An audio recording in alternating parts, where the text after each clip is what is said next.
Senior केजीच्या bonus विद्यार्थिनी महिमा सोनवणे आणि दिव्या कळसकर यांच्या हस्ते प्रमुख पाहुण्यांचं औक्षण करून त्यांचं स्वागत झालेलं आहे. एकदा जोरदार टाळ्या वाजवून आपण पाहुण्यांचं स्वागत करूया. तर्फे आजची संध्याकाळ आपल्या या सगळ्यांसोबत आपण आज इथे अनुभवणार आहोत. शाळा प्रत्येकाच्याच आयुष्यातला एक अविभाज्य घटक, ज्याला आपण दुसरं घर म्हणून संबोधतो. पहिलं नाही, दुसरं नाही, आई वडिलांनंतर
विघ्नहर्त्याची आराधना ही झालेली आहे. कोणत्याही मंगल कार्याची सुरुवात करण्याच्या आधी आपल्या संस्कृतीमध्ये ज्या पद्धतीने म्हटलं जातं की गणेश वंदना आणि त्याचबरोबर सरस्वती वंदना ही तेवढ्याच महत्वाची आहे. हात जोडून सगळ्यांनी दीपवंदना करूया.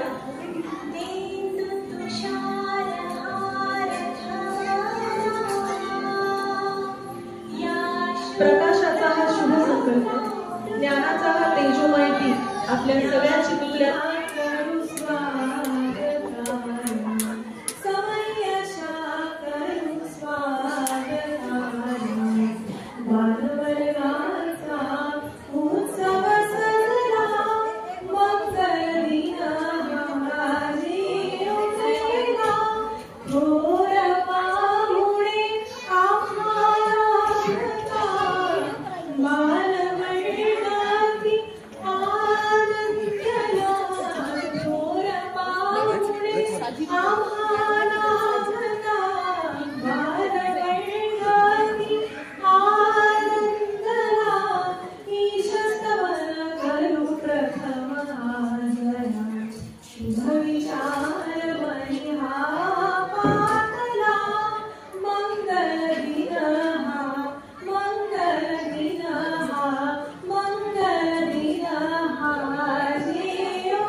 प्रमुख पाहुण्यांचा परिचय करूया. Good evening everyone. It is a great pleasure to welcome you all and our annual function. Today is a special day as we celebrate the hard work and the achievement of our students. We have also honored we have some special guests with us. We have contributed greatly to education. Let me take an opportunity to introduce them to you. First we welcome Dr. Narendra Baheti, who has completed his MSc, BA, PhD in Zoology. He is the director of Baheti Coaching Academy, Chhatrapati Sambhajinagar. And he is passionate about teaching and helping students to achieve their goals. We also know Mrs. Radhika Narendra Kumar Baheti, who holds the master degree in English and BA. She is also the director of Baheti Coaching Academy, Chhatrapati Sambhajinagar. She is dedicated to teaching students and improving their skills. We have also welcomed Purnima Manvatkar, HM of Montessori School. Thank you.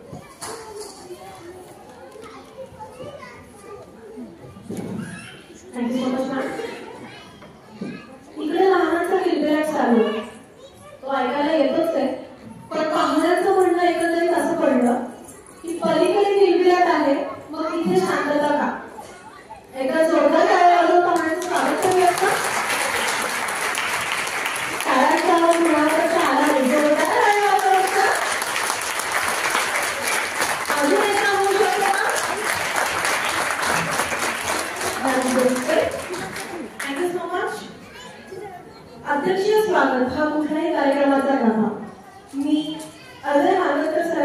विनंती करते की त्यांनी आजच्या कार्यक्रमासाठी लाभलेले आपले अध्यक्ष श्री नरेंद्र कुमार वाघेजी यांचं स्वागत करावं.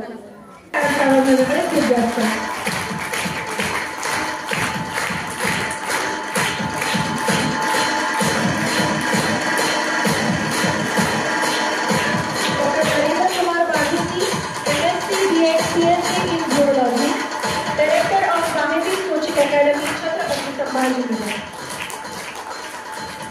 टाळ्यांचा आवाज घेऊन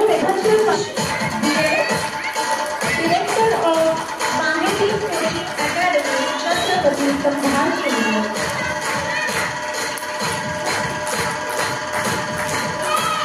टाळ्यांचा आवाज थोडासा कमी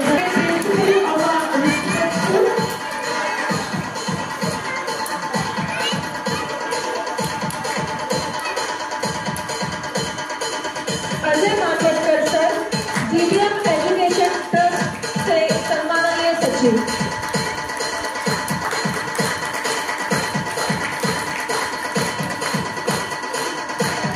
संभाजीनगरपेक्षा वर्तन अजिबात चांगलं होत नाहीये, पण काय करावं आता.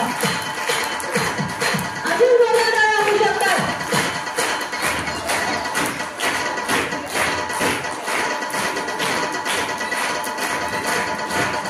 DJ Asis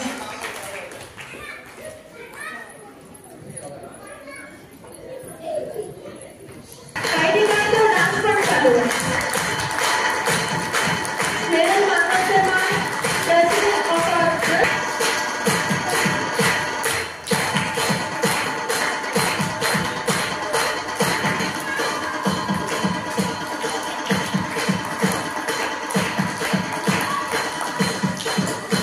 Thank you.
4-1 स्वप्न.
Thank you.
शिवाजी शहाजी भोसले यांना आपण छत्रपती शिवाजी महाराज म्हणून ओळखतो.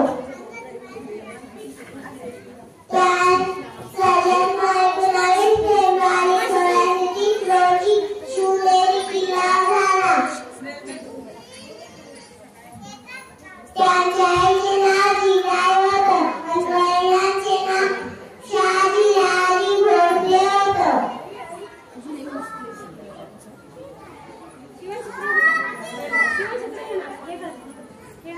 मंदिरात जरांगण स्थापनेची प्रतिज्ञा केली.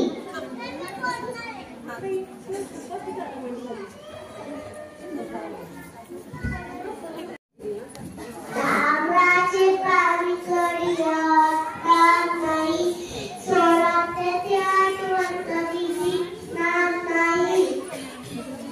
हाडात जन्मधारी कधी काय सुरात सुटांगर आगामी व्यासपीठावर सर्व वाट्यावर आपल्यातले भेटले. याच मला छत्रपती शिवाजी महाराजांविषयी एक शब्द सांगणार आहे. तरी तुम्ही ते शास्त्रचित्ताने ऐका. 19 फेब्रुवारी 1630 रोजी शिवनेरी किल्ल्यावर झाला. त्यांच्या वडिलांचे नाव शहाजी राजे भोसले होते. त्यांच्या आईचे नाव जिजाबाई होते.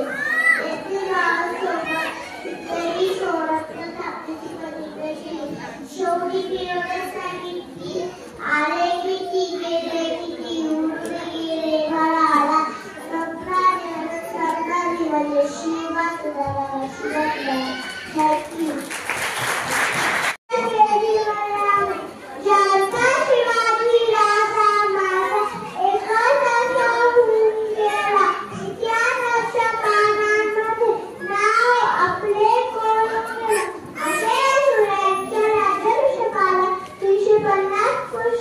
वर्ष पूर्ण झाले.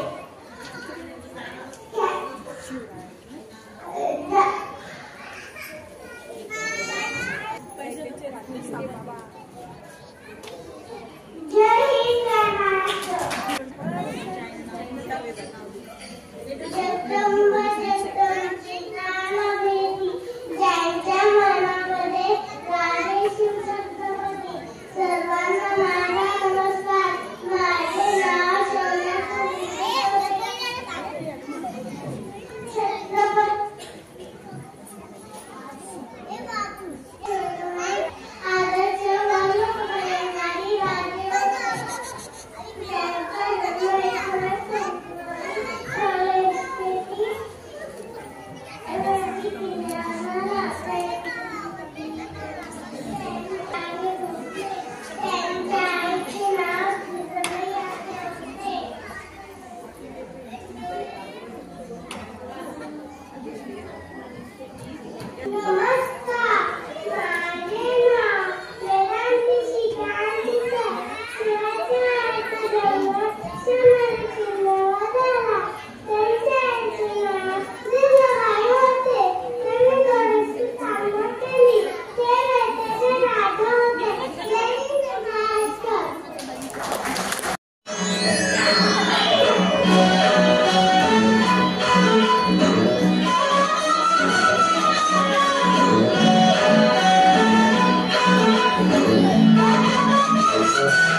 She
Yeah.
या सुनो, किसी से कुछ न बोलो।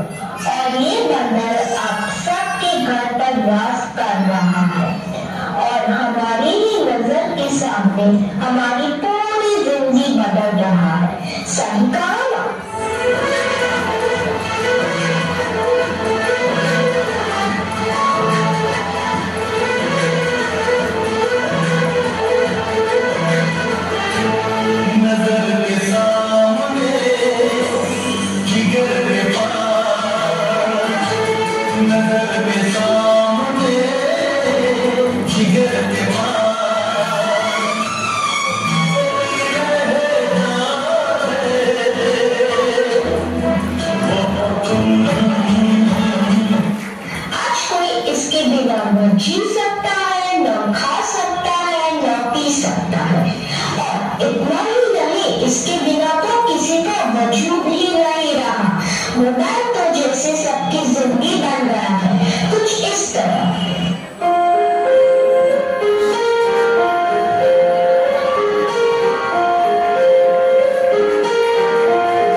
सर्वप्रथमच स्टेजवर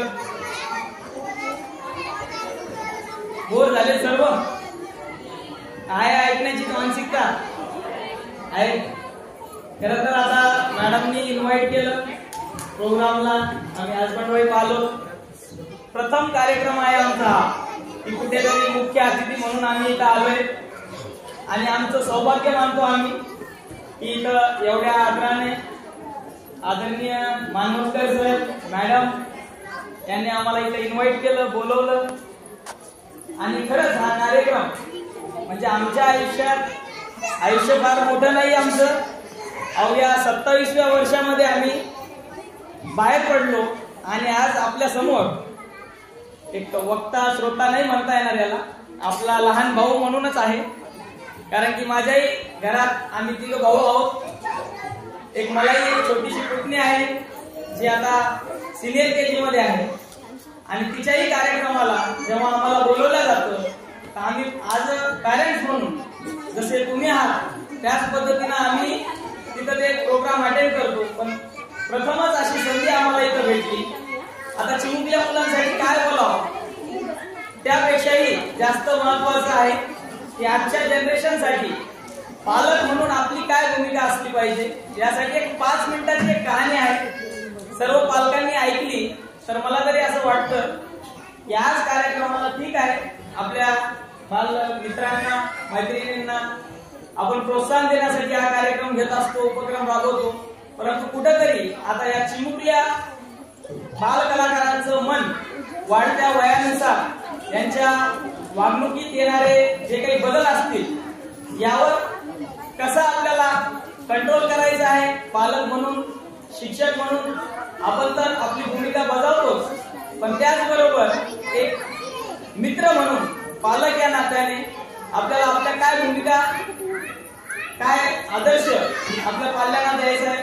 त्यासाठी एक छोटीशी कहाणी आहे, जास्त भाषण देत नाही, वेळ झालेला आहे. पण तरी एक मनातून वाटलं, मी सरांना विचारलं आता की कशाबद्दल बोलायचं आहे. तर सर म्हणले आता मुलांना तर लहान आहेत, त्यांना आई वडील तर आपल्यापेक्षा जास्त सांगू शकतात, पण एक थोडासा मेसेज पालकांना त्यांच्या पाल्यासाठी काय गांभीर्य घेतलं गेलं पाहिजे याच्यावर बोलले तर उत्तम राहील. त्यासाठी एक छोटीशी कहाणी आहे, ऐका सर्वजण. कहाणी जर आधीपासून ऐकली तर तिचं तात्पर्य तुम्हाला कळेल आणि ते सांगता येईल. ऐकणार आहात सर्व? बोलण्या इतका मी मोठा नाही आणि बोलू नाही इतका लहानही नाही, तरी एक छोटस माझं मनोगत व्यक्त करतो. एक रिटायर्ड शिक्षक म्हणण्यापेक्षा आपले आई वडील कन्सिडर करा आणि आपण जी यंग जनरेशन आहोत आणि आपले पाल्य जे आज आपण संगोपन करत आहोत, चांगल्या स्कूलमध्ये त्यांना पाठवत आहोत, तर कुठेतरी जे काही आपल्याला मिळालं नाही यासाठी आपण आपल्या पाल्यांना त्या सुविधा पुरवतो आहे. पण खरंच या सुविधा गरजेपेक्षा जास्त आहेत की त्यांना जेवढी गरज आहे एवढ्याच आहे. तर त्यासाठी एक कहाणी, एक रिटायर्ड व्यक्ती जो वयाच्या 60-65 वर्षानंतर पूर्ण सर्व्हिस करून आपली रिटायरमेंट लाईफ जगत असतो आणि त्याच वेळेस एक यंग युथ जनरेशन मधला IIT म्हणल्यानंतर फार मोठी डिग्री आहे इंजिनिअरिंग क्षेत्रातली. तर दोघंही जण एकाच कॉलनीत राहतात, शेजारीच राहतात. इंजिनियर आहे, मोठं घर बांधलेलं आहे. एक रिटायर्ड व्यक्ती आहे, त्याने एक छोटस घर बांधलेलं आहे. परिस्थितीनुसार जेवढं गरजेचं आहे त्या पद्धतीनं कसं राहायचं आहे त्याचं उदाहरण आहे. दोघं जण सारख्या जातीचं झाड जे आहे प्लांट ज्याला म्हणतो आपण ते लावतात आपल्या दरवाजासमोर, घरासमोर. आणि या झाडाची निगा कशी राखायची? झाड म्हणजे काय आहे तर आपले पाल्य आहे. आता बघा, आपल्या आई वडिलांनी आपल्याला लहानाचं मोठं कसं केलं, आज तिथपर्यंत आपण कसे पोहोचलो आणि आज काय स्ट्रगल करतोय याचं उदाहरण आहे. एक रोपटं लावलं, इंजिनिअरने लावलं आणि त्या रिटायर्ड एका व्यक्तीने लावलं. आता हा रिटायर्ड व्यक्ती ग्रामीण भागातला आहे. रोपट्याला जे काही पालापाचोळा येतो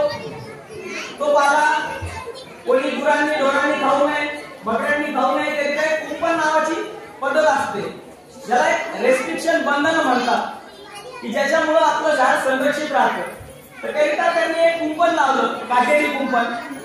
आणि या इंजिनियरने मोठी एक लोखंडाची जाळी, दोघं काम एकच करतायत. जाळी काम संरक्षण देण्याचं करते आणि कुंपण हे काम जे काटेरी आहे तेही संरक्षण देण्याचं काम करते.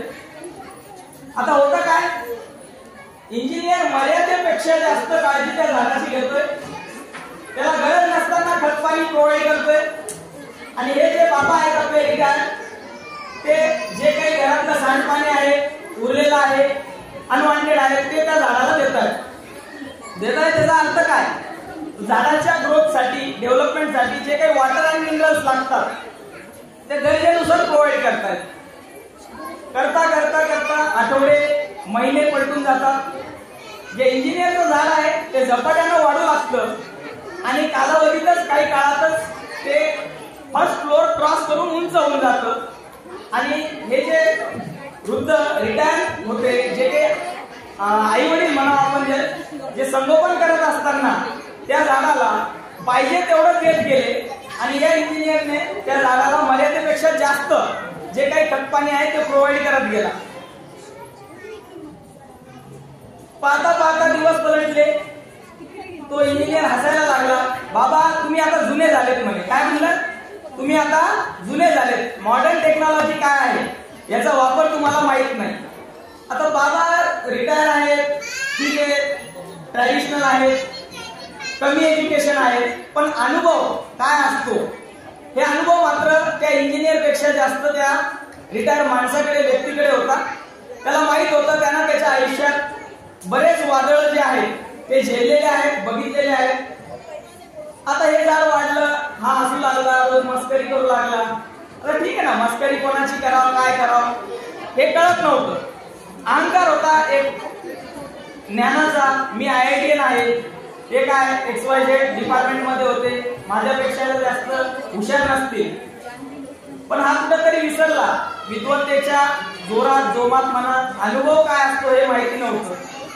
मग एक दिवस असंच वादळ आलं, पावसाळा आला आणि पहिल्याच पावसात ते इंजिनियरचं झाड जे होतं ते कोसळून गेलं.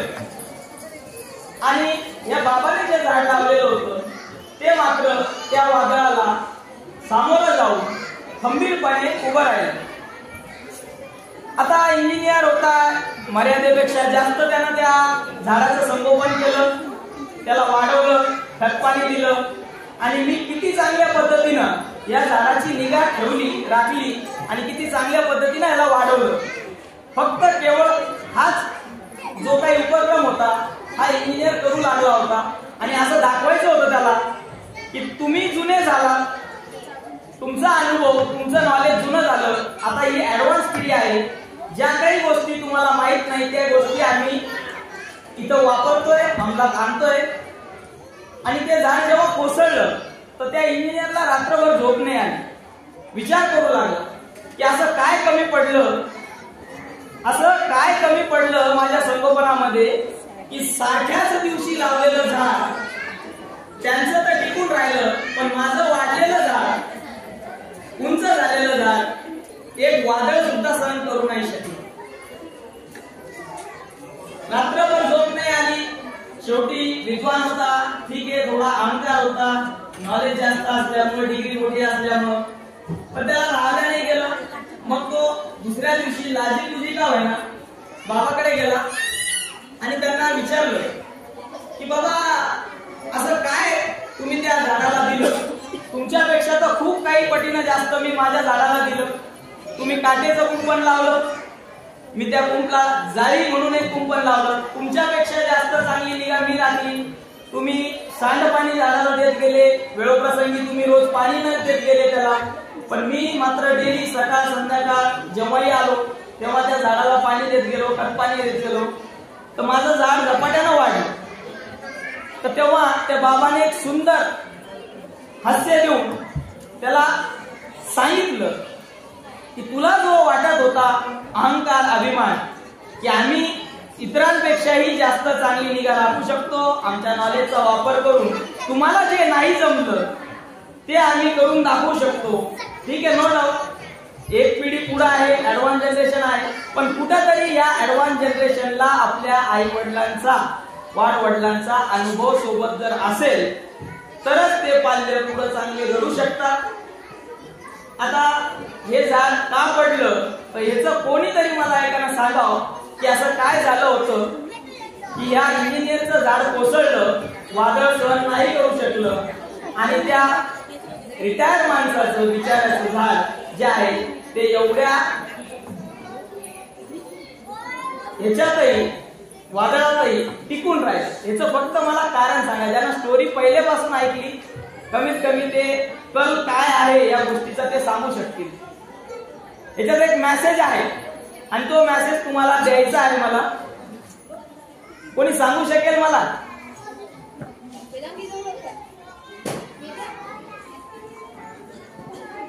पालक आहात आपण, पालक पाल्य आहेत आपले.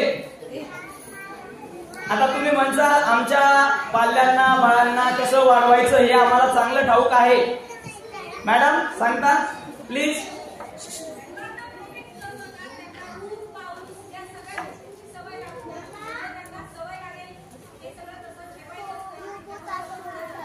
एकदा जोरदार टाळ्या वाजवा मॅडम साठी. मॅडम कल तोच आहे, फक्त थोडा वेगळ्या शब्दात मांडतो मी. Yes sir. काय म्हणले सर? Yes, very good. एकदम एकदम व्यवस्थित टाळ्या वाजवा सरांसाठी. एक म्हण आहे मराठीमध्ये, अति तिथे माती.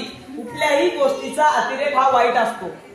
आपण आपल्या पाल्यांना मर्यादेपेक्षा जास्त ज्या त्यांच्या गरजा आहेत त्या त्यांना पुरवतोय.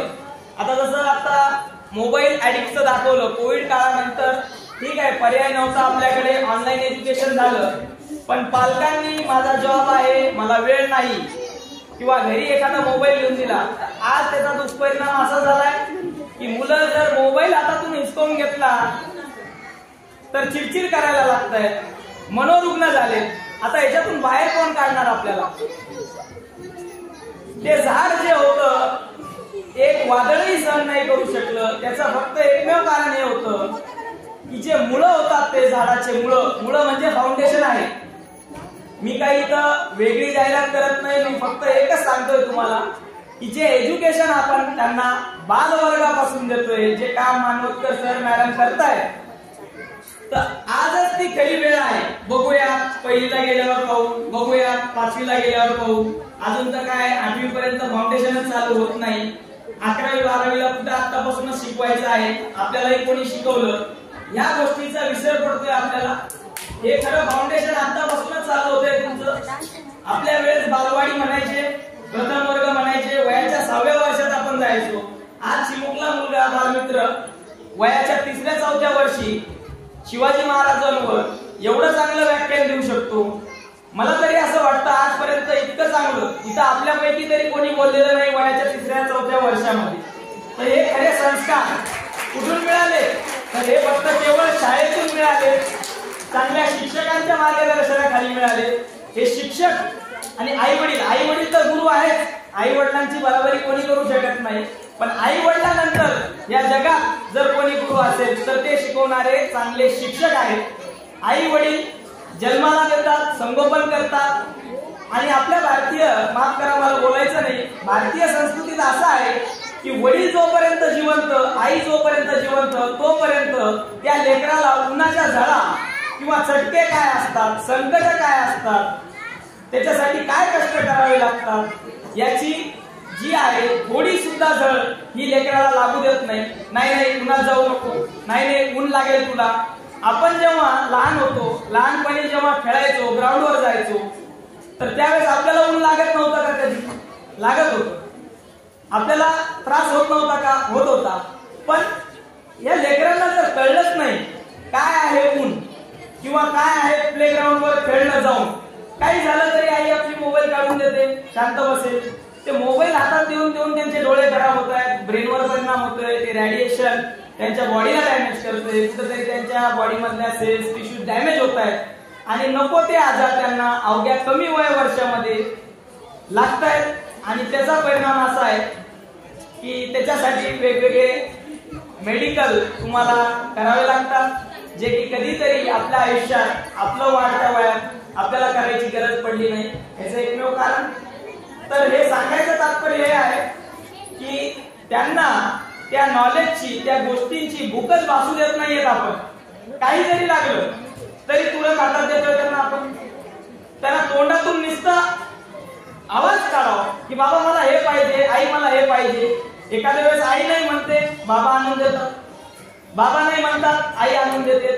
तर हे लाड हे काही कालांतरानंतर अतिरेक व्हायला लागतो आणि ते मुलं नंतर आज तरी ऐकतायत तुमचं, पण उद्याला कालांतरानं ऐकत नाहीत.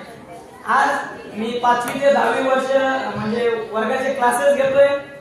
तर 5वी 6वी 7वीला ठीक आहे एवढं दिसत नाही, पण अवघ्या 8वीच्या वय वर्षात आल्यानंतर मुलं आणि मुली हे कॅफेमध्ये कुठंतरी आई वडिलांना खोटं बोलून काहीतरी बर्थडे पार्टी सेलिब्रेट करतात.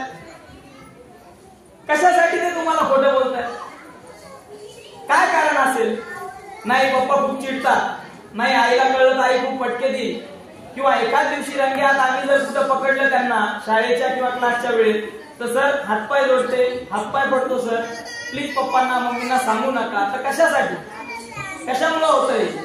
हे फक्त केवळ आई वडील हे त्या पाल्यांचे 100% झाले नाही.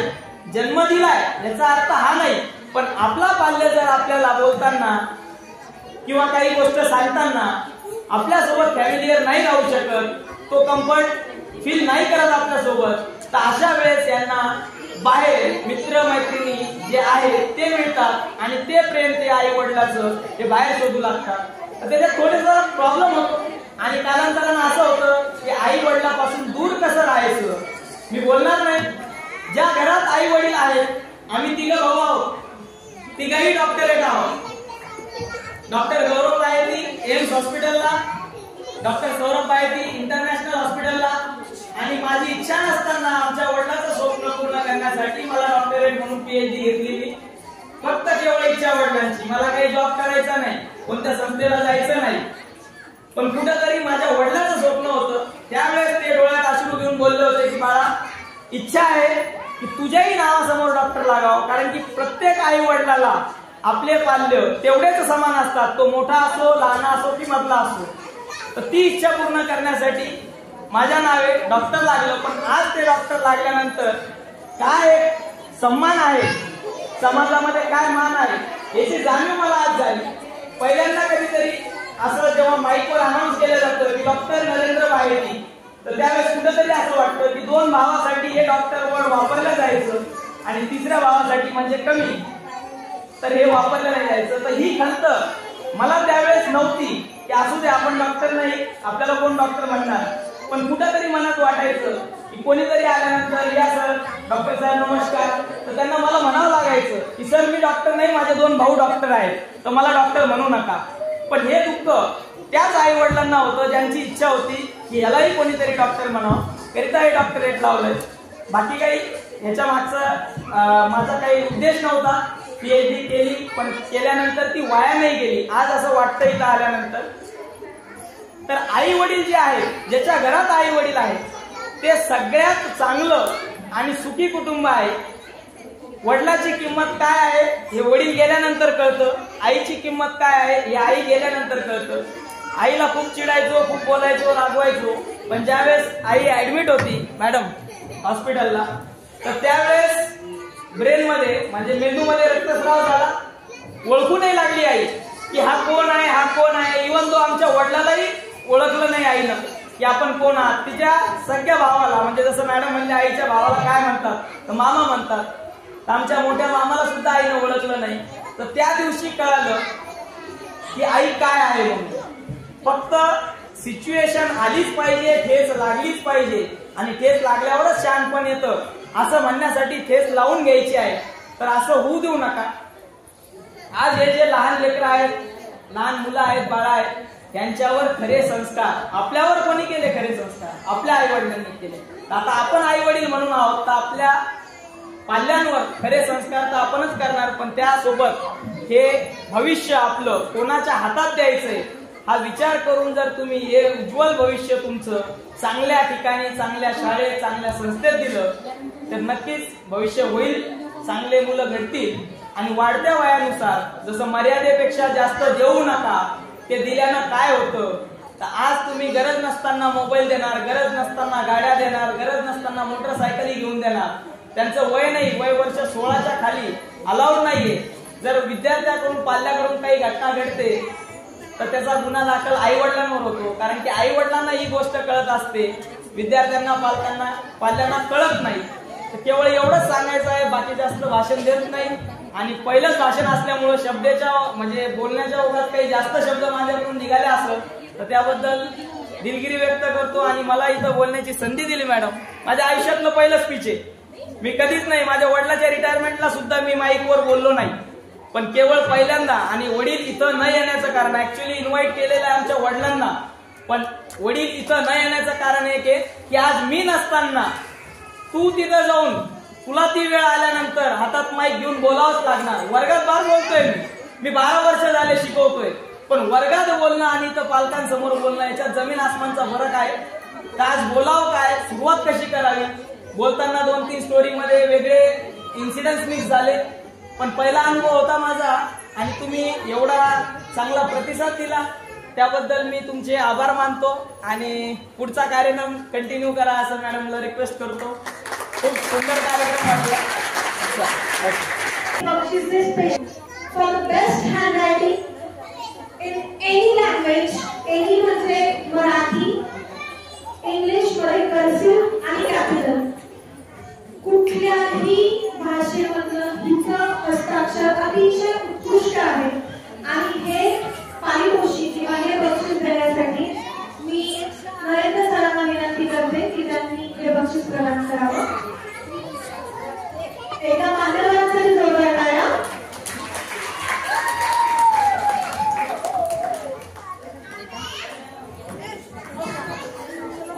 प्रेषा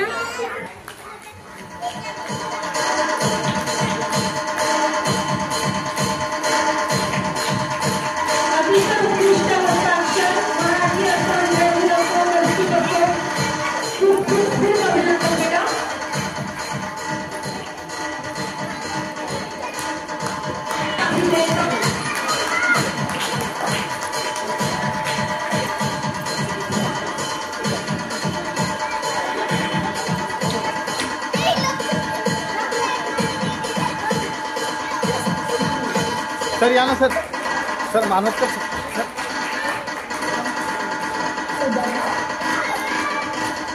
DJ Asis SK.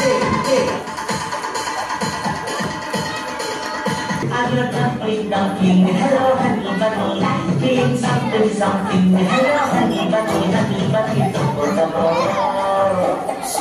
you're my pumpkin, pumpkin. Hello, honey bunny, I'm your complete pumpkin. Hello, honey bunny, feeling something, something. Hello, honey bunny,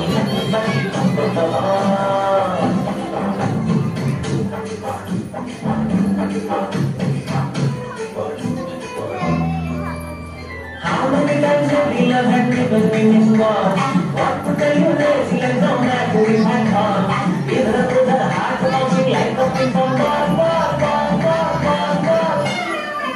Ring, ring, ring, ring, ring, ring. Hello, honey bunny, feeling something, something. Hello, honey bunny, you're my pumpkin, pumpkin. Hello, honey bunny, honey bunny, super duper.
सुनो घंटी बजी school की जब school तुमको पुकारे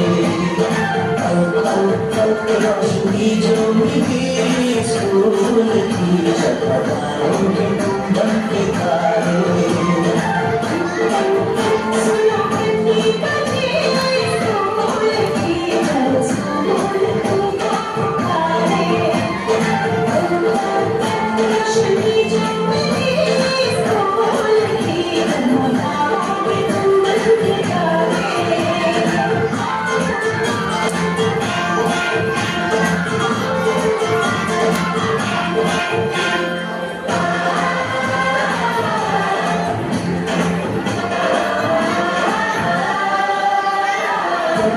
किताबें सारी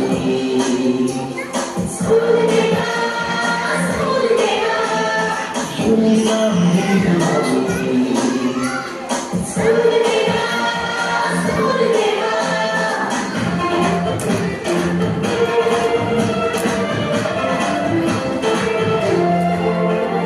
school अब घर से दूर नहीं है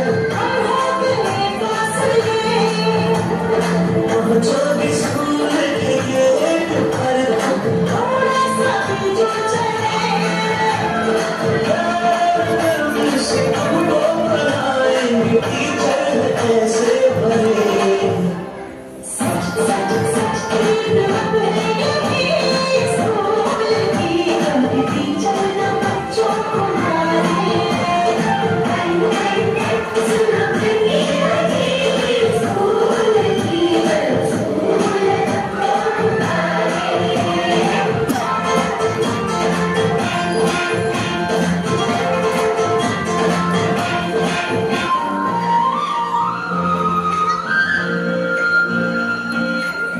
सपनों को बस्ते में रख कर चले हम उम्मीदों के पत्थर घर से चले हम सपनों को बस्ते में रख कर चले हम उम्मीदों के पत्थर घर से चले हम स्कूल चले हम स्कूल चले हम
मुट्ठी में क्या है, नन्हे मुन्ने बच्चे तेरी मुट्ठी में क्या है।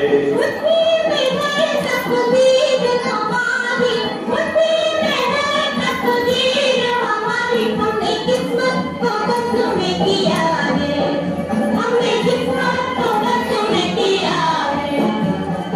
भोली भाली मत वाली आंखों में क्या है, भोली भाली मत वाली आंखों में क्या है। आंखों में झूमे उम्मीदों की दीवारी, आंखों में झूमे उम्मीदों की दीवारी, आने वाली दुनिया का सपना सजा है, आने वाली दुनिया का सपना सजा है। नन्हे मुन्ने बच्चे तेरी मुट्ठी में क्या है, नन्हे मुन्ने बच्चे तेरी मुट्ठी में क्या है।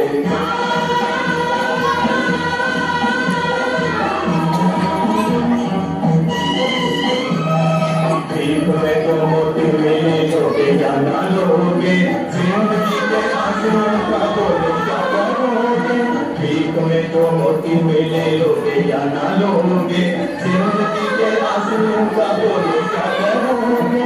भीख में जो मोती मिले तो भी हम ला लेंगे, भीख में जो मोती मिले तो भी हम ला लेंगे, जिंदगी के आंसुओं की माला पहनेंगे, जिंदगी के आंसुओं की माला पहनेंगे। मुश्किलों से लड़ते फिरते जीने में मजा है, मुश्किलों से लड़ते फिरते जीने में मजा है। नन्हे मुन्ने बच्चे तेरी मुट्ठी में क्या है, नन्हे मुन्ने बच्चे तेरी मुट्ठी में क्या है। नमस्कार. या बालकांनी खूप छान प्रकारे तिथं डान्स केला आहे. ते म्हणतात ना, मुलं ही देवाघरची फुलं, ही खरोखरच आज बघण्यात आली आहे. खूप छान प्रकारे त्यांनी संवाद वाजले. स्टार्टिंग पासून आतापर्यंत त्यांची एनर्जी लेवल सारखीच आहे. खूप छान प्रकारे हा कार्यक्रम झाला आणि विशेषतः मांडवकर सर आणि मॅडमचे मी खूप खूप आभार व्यक्त करते की त्यांनी आम्हाला या कार्यक्रमाला बोलवलं. Thank you so much. आणि लेकरांनी खूप छान प्रकारे डान्स आणि स्पीच केले. सगळ्यांनी स्पीच खूप छान दिले. पण सर्वप्रथम देवांश कुलकर्णी ह्याचं कौतुक जितकं करावं तितकं कमी आहे. त्यांनी खूप छान प्रकारे स्पीच म्हटले. देवांश कुलकर्णी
सर्व पालकांचे आज या कार्यक्रमाला आपल्याला अध्यक्ष आपले होते अरुण कुमार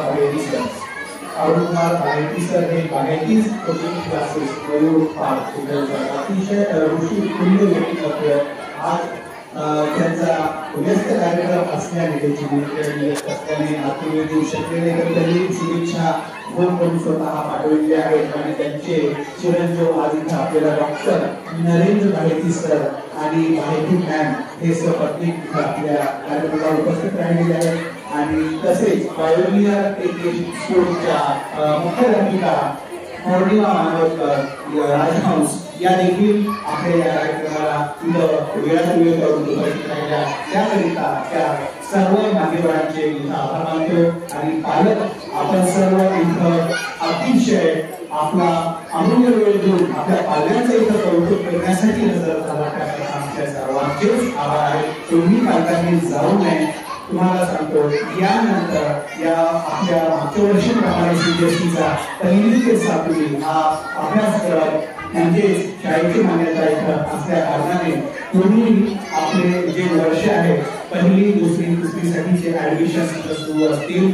आणि माहिती सरांना सांगितल्याप्रमाणे आपण जरी चालू काळातील एज्युकेशन देत असलो तरी संस्काराची कास ही आपण सोडलेली नाही. त्या संस्काराच्या कासेला धरून आपलं जे शिक्षण आहे, संस्कार आहे, ते विद्यार्थ्यांना आपण देत आहोत याची पालकांनी थोडीशी काळजी घ्यावी. आणि पुढील काळातही अशीच आपली साथ आम्हाला लावावी, त्याकरता आपल्या सर्वांचे धन्यवाद. आणि सगळ्या पालकांनी घेऊन राहायचं आहे. पसायदाराने कार्यक्रमाची सांगता आहे, सगळ्यांनी हात जोडायचे आहे. आणि जर आपले चिमुकले आपल्या सोबत असतील तर त्याला करायचा प्रयत्न करायचा. सगळ्यांनी वेळ. धन्यवाद.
भजितो आदि गुरुची अखंड विठ्ठल.